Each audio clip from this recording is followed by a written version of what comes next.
Shalom, shalom à toutes et à tous dans le nom de notre Seigneur Jésus-Christ. Ah, quelle grande joie pour moi, en ce moment particulier, de partager avec toi qui as terriblement soif de Dieu, cette bonne nouvelle à travers ce message.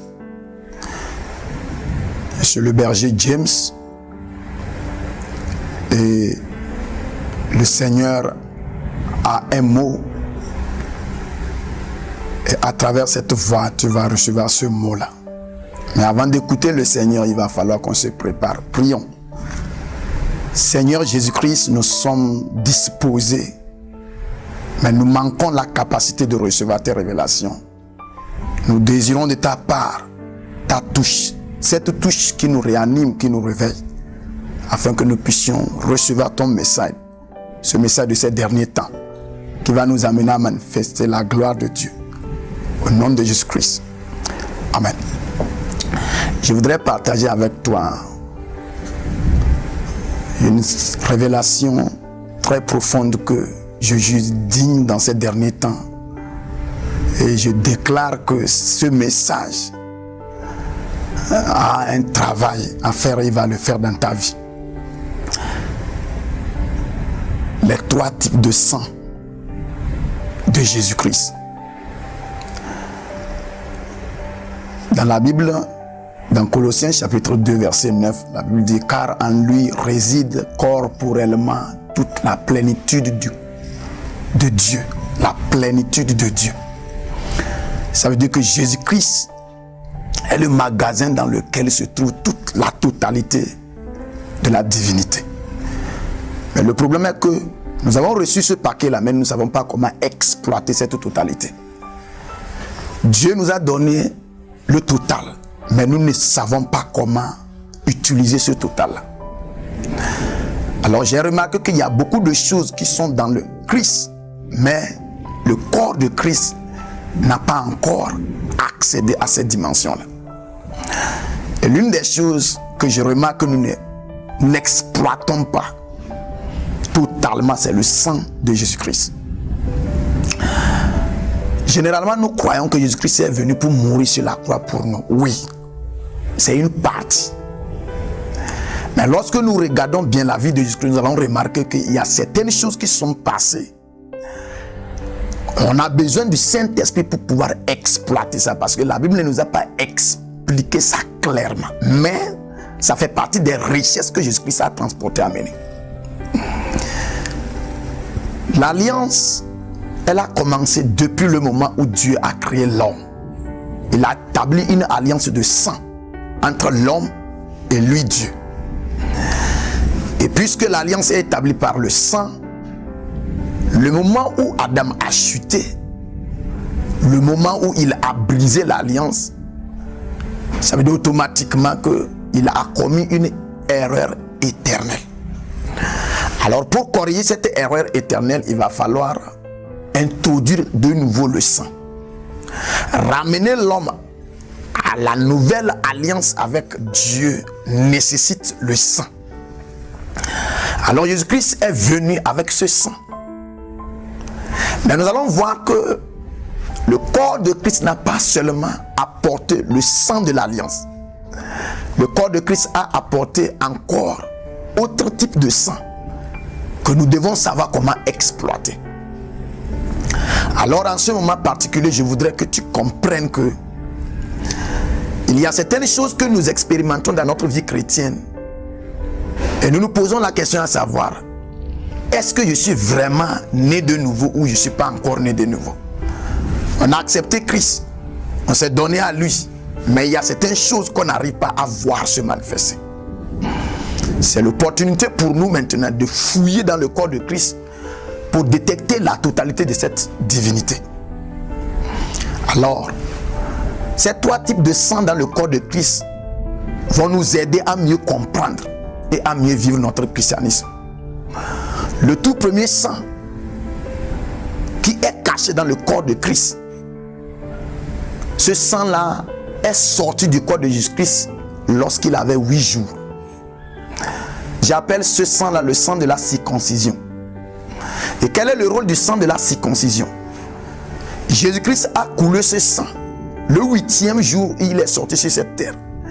Et la Bible dit, lorsque Simon, le sacrificateur, a vu ce sang gicler, il pouvait identifier automatiquement que cet enfant n'était pas n'importe quel type d'enfant. Il a su maintenant que celui dont j'espérais, j'attendais.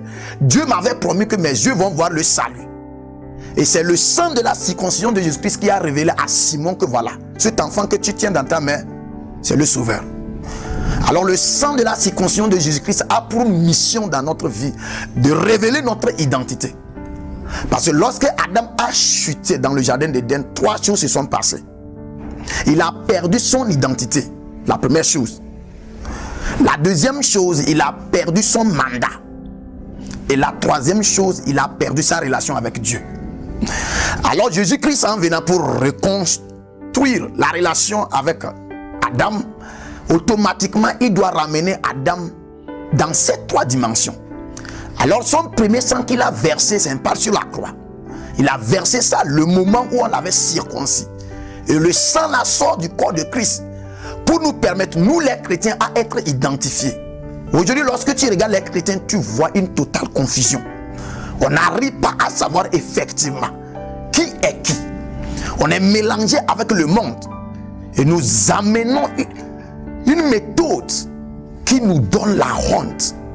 Mais le sang de Christ qui est sorti lors de sa circoncision vient maintenant enlever ce voile-là. Moïse a dit quelque chose. Si tu ne marches pas avec nous, comment nous serons distingués des autres nations? Aujourd'hui, l'église semble être comparée aux autres religions.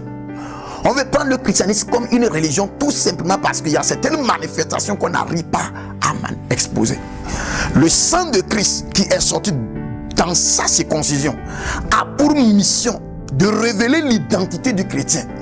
Et le moment que tu accèdes à ce mystère-là, tu marches dans cette identité. Tous les chrétiens qui ont su utiliser le sang de la circoncision de Jésus-Christ sont des chrétiens qui savent qui ils sont. Leur identité est révélée. Et tu dois comprendre quelque chose. Quand tu connais qui tu es, Satan accepte que tu l'es. Satan utilise ton ignorance.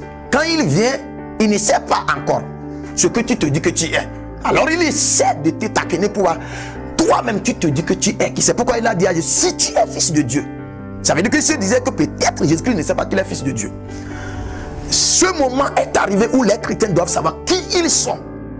Nous ne sommes pas en train de négocier avec ce monde-là pour manifester notre identité, mais nous sommes là pour imposer cette identité. Et le sang de la circoncision, le premier sang qui a coulé du corps de Christ, doit nous amener à récupérer notre identité. Le deuxième sang, j'appelle ce sang le sang de Gethsémani. Avant qu'il ne monte sur la croix, il a fallu qu'il se retrouve quelque part isolé. Et la Bible dit qu'il est allé dans le jardin de Gethsémani.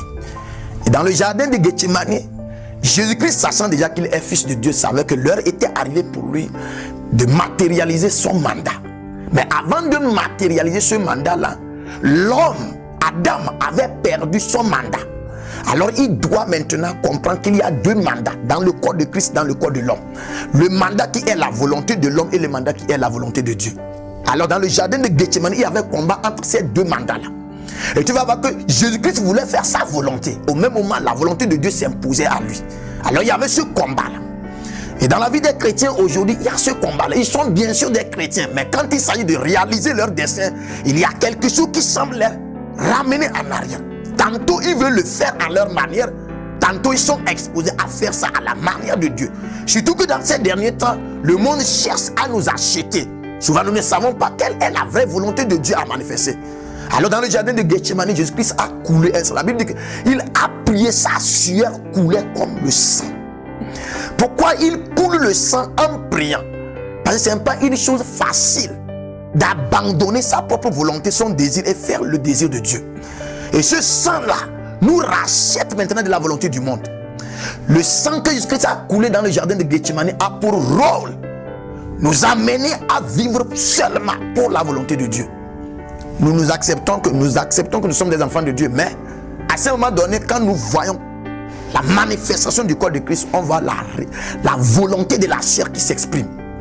Et c'est le sang qui a coulé dans le jardin de Gethsémani qui doit nous arracher de cette volonté humaine. La Bible dit dans Jean chapitre 1 verset 1, on dit, ceux qui ont cru en cette parole, ceux qui l'ont reçu, elle leur a donné le pouvoir de devenir enfants de Dieu, non selon la chair, ni la volonté de l'homme, ni la volonté du sang. Alors vous allez comprendre que notre sang qui est dans notre corps a une volonté qui est contraire à la volonté de Dieu. Et Jésus-Christ maintenant, sachant que nous sommes exposés, ou nous sommes faibles devant cette situation d'accomplir la volonté de Dieu, il a intervenu. Il a fait couler son sang. Il veut nous faire comprendre que pour laisser notre volonté et faire la volonté de Dieu, il y a un combat à mener. Et Jésus-Christ nous donne maintenant une garantie en coulant son sang dans le jardin de Gethsemane pour nous permettre que c'est possible pour vous d'abandonner votre désir et faire le désir de Dieu. Une chose que nous pouvons remarquer dans le corps de Christ aujourd'hui, 3 choses sont absentes. La première chose, la soif de Dieu. La deuxième chose, le sacrifice. Et la troisième chose, la puissance. Il n'y a pas ça. On a remplacé la puissance par le bruit. Et tout le monde croit que quand on fait du bruit à l'église, c'est le synonyme de la puissance. Non. Et la puissance vient en dernière position. Le moment où nous avons réanimé la soif de Dieu et le moment où nous sommes prêts à payer n'importe quel prix pour pouvoir accéder à ce Dieu-là, alors automatiquement la puissance arrive.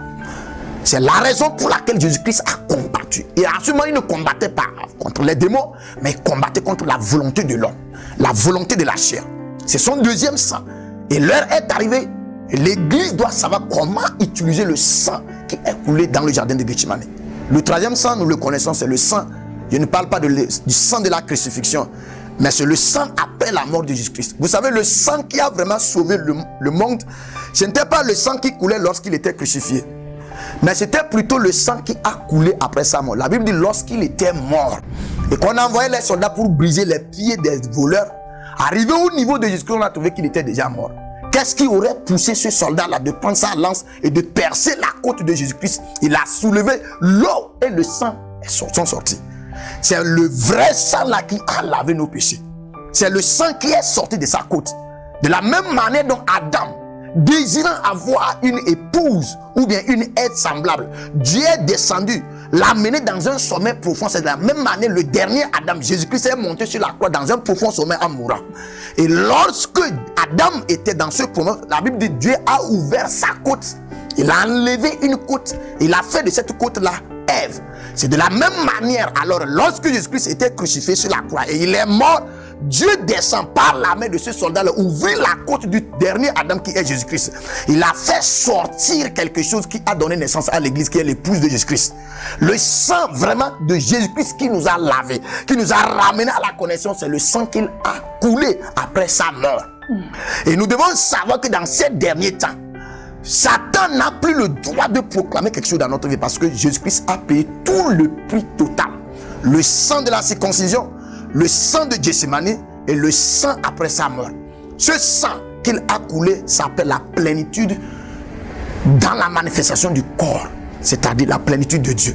Et nous devons accéder à ces trois types de sang. Je prie pour toi que le Saint-Esprit t'arrache là où tu as perdu ton identité, qu'il t'aide à pouvoir sacrifier la volonté humaine pour faire la volonté de Dieu et qu'il t'amène à comprendre que Jésus-Christ a déjà payé le prix pour toi. Tu ne dois plus encore te lamenter parce que tout est accompli effectivement. Tu es richement béni par ce message et je prie que le Saint-Esprit continue de te défier à travers ce message-là afin que ta manifestation et ta gloire soient parfaites dans ces derniers temps. Tu es béni. Shalom.